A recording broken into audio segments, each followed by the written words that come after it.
आपण म्हणूनच करणार आहोत पालक वडा आणि बीटरूट रस्सम. ही आपली पहिली रेसिपी आहे आणि आपली दुसरी रेसिपी आहे मैसूर पाक. क्या बात. सुरुवात करूया आपल्या पहिल्या रेसिपीला, पालक वडा आणि बीटरूट रस्सम.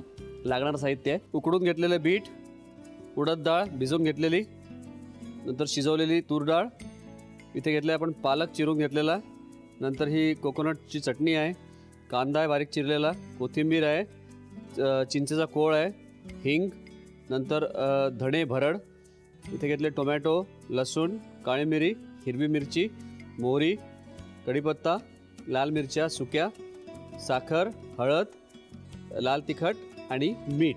पालक वडे आपण बनवतो आहे. पालक वड्यासाठी आपण उडद डाळ भिजवलेली आहे, ती आपण वाटणार आहोत, ते करणार आहोत. पण त्याच्या आधी रस्समची तयारी आपण पहिले करून घेऊया.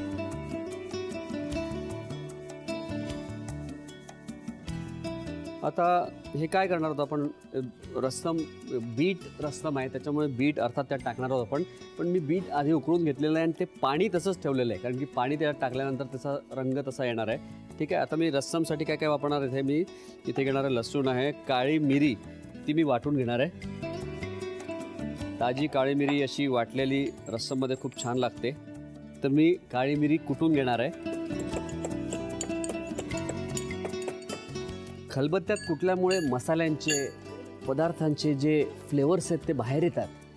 ती गोष्ट मिक्सरमध्ये तेवढी होत नाही, पण खलबत्त्यात कुटलेले त्याच्यामुळे त्याच्यात एकतर जास्ती हीट निर्माण होत नाही जे मिक्सरमध्ये होते, त्याच्यामुळे त्याचे खूप जास्ती टेस्टी लागतं खलबत्त्यात कुटलेले मसाले, त्याच्यामुळे चव चढते एकदम छान.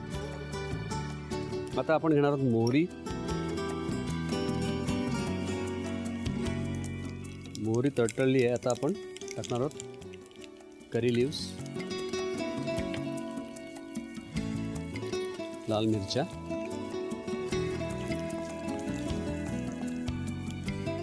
याच्यात टाकणार आपण भरपूर लसूण,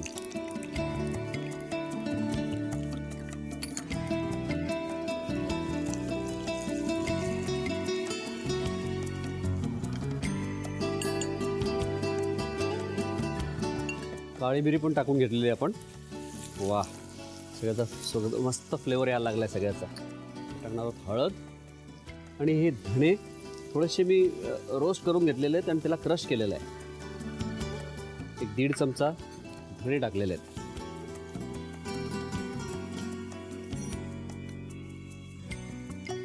हिंग टाकलेलं आहे, थोडीशी तिखट.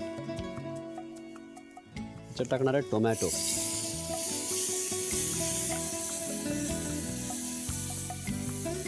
बरं, एक गोष्ट, हे बीट जे टाकणार आहोत आपण, आपल्याला सगळ्यात शेवटी टाकायचं आहे, खूप लवकर टाकायचं नाही. खूप जास्त उकळल्यानंतर बीट रंग त्याचा बीटचा चालला जातो, त्याच्यामुळे सगळ्यात शेवटी आपल्याला बीटचं पाणी टाकायचं आहे त्याच्यात.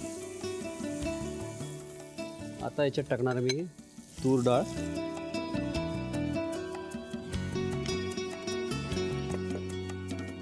एक वाटी शिजवून घेतलेली तूर डाळ आपण घेतलेली आहे, ती याच्यात टाकलेली आहे. बस, टाकायचं पाणी.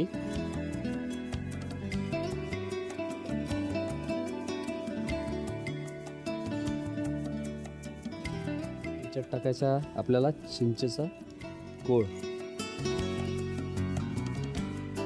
पाऊण वाटी टाकलेला आहे मी.